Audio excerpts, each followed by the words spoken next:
हुई अष्टमी की कथा इस प्रकार से है। एक नगर में साहूकार रहा करता था। उसके 7 लड़के थे। एक दिन उसकी स्त्री खदान में मिट्टी खोदने के लिए गई। ज्यों ही उसने जाकर वहां गुदाली मारी, त्यों ही सेही के बच्चे गुदाल की चोट से सदा के लिए सो गए। इसके बाद उसने गुदाल को स्याऊ के खून से सना देखा तो वह सेही के बच्चे मर जाने के से उसे बड़ा दुख हुआ, परंतु वह विवश थी क्योंकि यह काम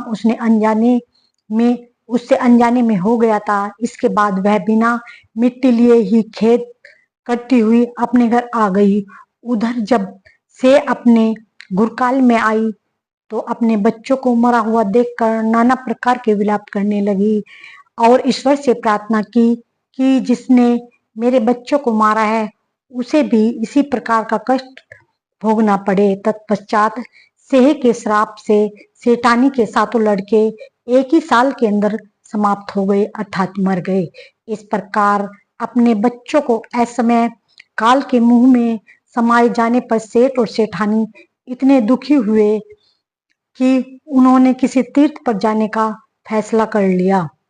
इसके बाद वे घर छोड़कर पैदल ही किसी तीर्थ की ओर चल दिए और खाने की और कोई ध्यान न देकर जब तक उनमें कुछ भी शक्ति और साहस रहा तब तक वे चलते ही रहे और वे पूर्णतः अशक्त हो गए तो अंत में मूर्छित होकर गिर पड़े।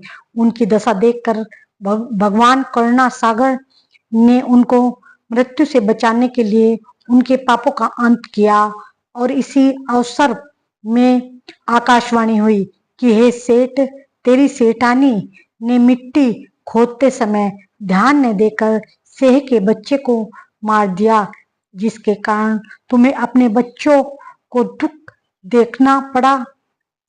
यदि वह पुण्य घर जाकर तुम मन लगाकर गौ की सेवा करोगे और ही माता की सेवा करोगे, विधि विधान से व्रत रखोगे तो तुम्हें पुण्य पुत्र की प्राप्ति होगी। इस प्रकार से सेठ और सेठानी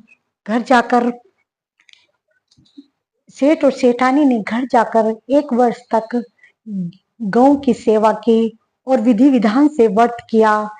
किसी भी पशु पक्षी पर उन्होंने कोई अत्याचार नहीं किया।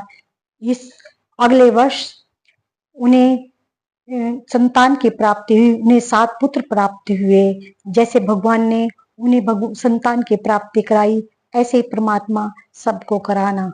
जय हो अष्टमी।